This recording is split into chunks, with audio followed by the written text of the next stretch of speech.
السلام علیکم، میں ہوں منیزہ جہانگیر اور آپ دیکھ رہے ہیں پروگرام سپاٹ لائٹ۔ ناظرین، آج میاں نواز شریف نے نون لیگ کی سینٹرل ایگزیکٹو کمیٹی سے خطاب کیا اور تہلکہ خیز انکشاف کیے اور ایک بار پھر فوج کی سیاسی معاملات میں مداخلت پر سوالات اٹھائے اور ماضی میں اپنے ساتھ بیتے ہوئے کچھ معاملات سے پردہ بھی اٹھایا۔ اس کے علاوہ کچھ واقعات کا حوالہ دیتے ہوئے یہ پوچھا کہ مولانا عبدالغفور حیدری JUIF کی جو سربراہ ہیں وہ کیوں کہہ رہے ہیں کہ عسکری قیادت نواز شریف کے خلاف کام کر رہی ہے؟ اگر وہ نہیں کر رہی تو وضاحت کیوں نہیں کرتے؟ اس تہلکہ خیز خطاب سے پہلے اسلام آباد ہائی کورٹ کے جج جسٹس محسن اختر کیانی نے نواز شریف کی سزا کے خلاف اپیلوں کی کیس میں ریمارکس دیتے ہوئے کہا کہ نواز شریف کا بیرون ملک جانا پورے نظام کی تضحیک ہے اور ملزم کو پتا ہے کہ وہ سارے نظام کو شکست دے کر گیا ہے اور وہاں بیٹھ کر پاکستان کے سسٹم پر ہنس رہا ہوگا۔ دوسری طرف پنجاب کے وزیر اطلاعات فیاض الحسن چوہان نون لیگ پر وار کرتے ہوئے نظر آئے اور انہوں نے کیا کہا، آئیے آپ کو دکھائیں۔ اب نون لیگ باہر چلی گئی، شین لیگ اندر ہو گئی، پیچھے ہے میم لیگ۔ میم لیگ اس وقت جو ہے وہ پرویز رشید اور محمود خان اچکزئی۔ تو ناظرین، کیسے میاں نواز شریف نے چپ کا روزہ توڑا، اس کے پیچھے کیا محرکات ہیں؟ کیا PDM کی جو جدوجہد ہے وہ تیز ہوگی؟ نواز شریف کے مزاحمتی بیان کے پیچھے ان کی جو جماعت ہے وہ کھڑی ہوگی؟ انہی سارے سوالات کو لے کے جواب ڈھونڈنے کے لیے ہم نے دعوت دی ہے اندلیب عباس صاحبہ کو، جن کا تعلق پاکستان تحریک انصاف سے ہے۔ وہ خارجہ امور کی پارلیمانی سیکرٹری ہیں۔ سینیٹر مصطفیٰ نواز کھوکر صاحب ہمیں جوائن کریں اسلام آباد میں، آپ کا تعلق پاکستان پیپلز پارٹی سے ہے، سینٹ کی کمیٹی برائے انسانی حقوق کے چیئرپرسن ہیں، اور سہیل وڑائچ صاحب نیڈز نو انٹروڈکشن، تجزیہ کار ہیں، کالم نویس ہیں، مصنف ہیں اور اپنے ایک پروگرام بھی ایک نجی TV کے اوپر کرتے ہیں۔ سب سے پہلے مصطفیٰ نواز کھوکر صاحب آپ کی جانب آؤں گی۔ آج جو میاں نواز شریف صاحب نے کہا کہ جو بھی فیصلے ہوتے ہیں وہ پارلیمنٹ میں کوئی اور کر رہا ہے، یہ بھی بتایا جاتا ہے آپ لوگوں کو کہ کون سے بلز ٹیبل کرنے ہیں اور کیسے کرنے ہیں، کیا آپ کا بھی یہ خیال ہے؟ دیکھیں، یہ بات کافی حد تک درست ہے۔ اگر میں کہوں کہ نہیں، یہ بات میاں صاحب کی ٹھیک نہیں ہے اور پارلیمنٹ بالکل خود مختار ہے۔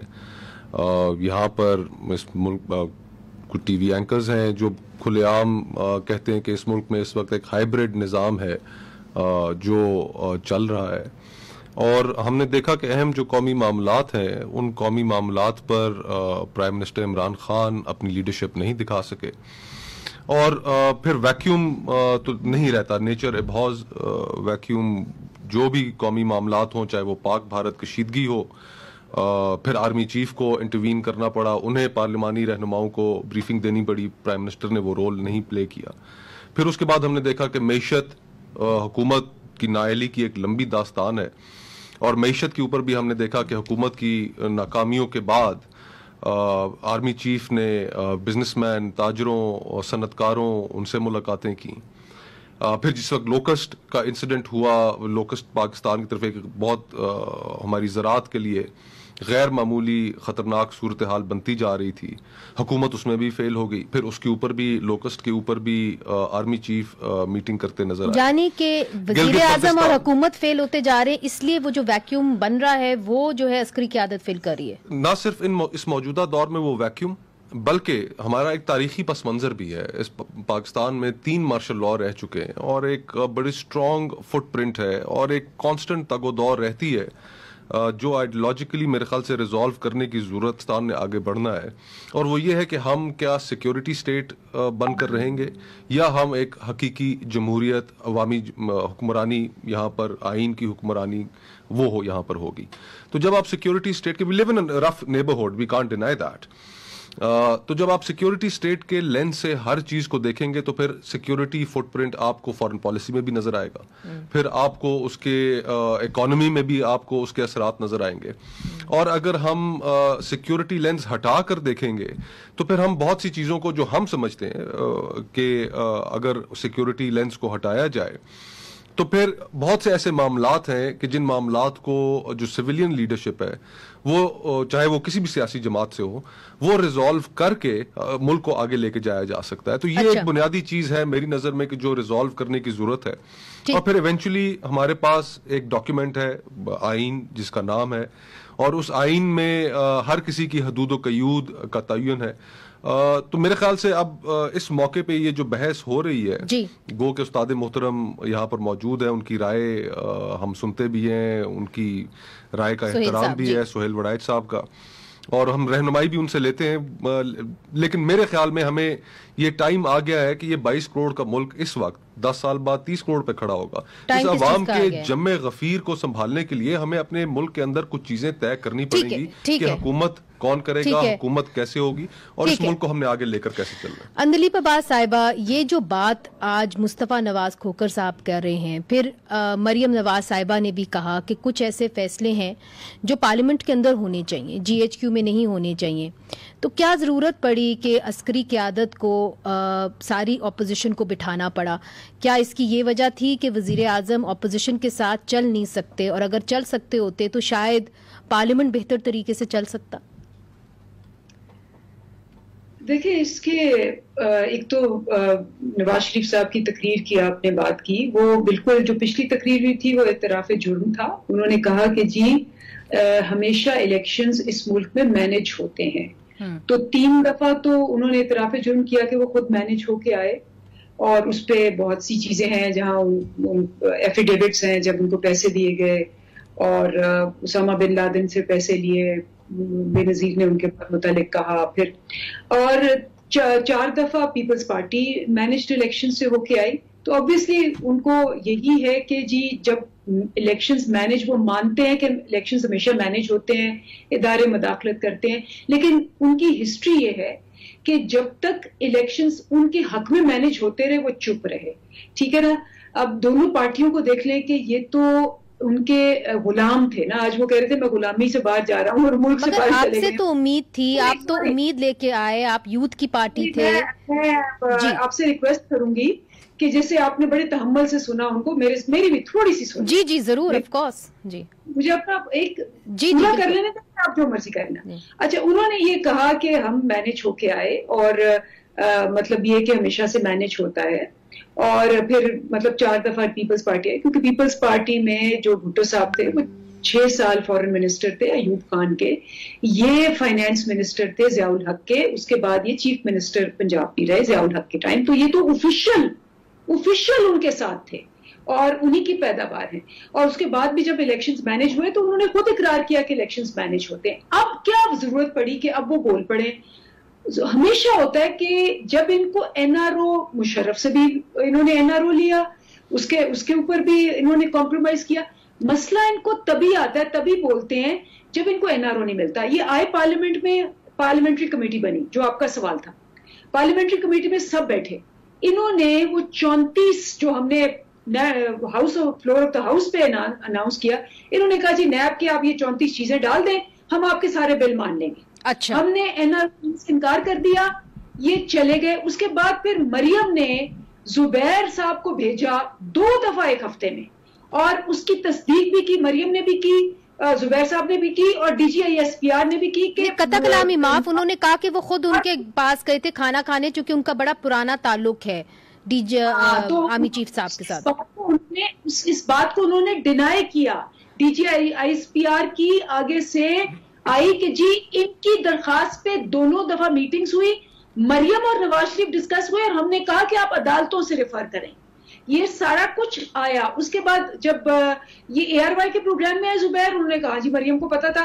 جیو کے پروگرام میں آئے, انہوں نے کہا نہیں, اس کے بعد وہ غائب ہو گئے ہیں بیکاز ان کا ٹروتھ سامنے آ گیا ہے.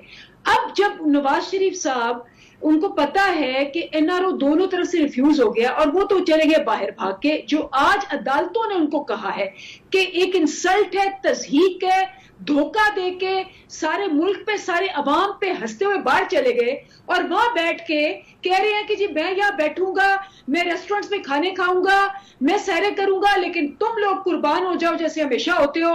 اور اداروں کو, کیونکہ یاد رکھیں یہ انہوں نے اے پی سی میں پہلے کہا ہے کہ ان کا مقابلہ عمران خان سے نہیں ہے, وہ کوئی عوام کے لیے نہیں نکل رہے, وہ اداروں سے مقابلہ کرنے کے لیے نکل رہے ہیں.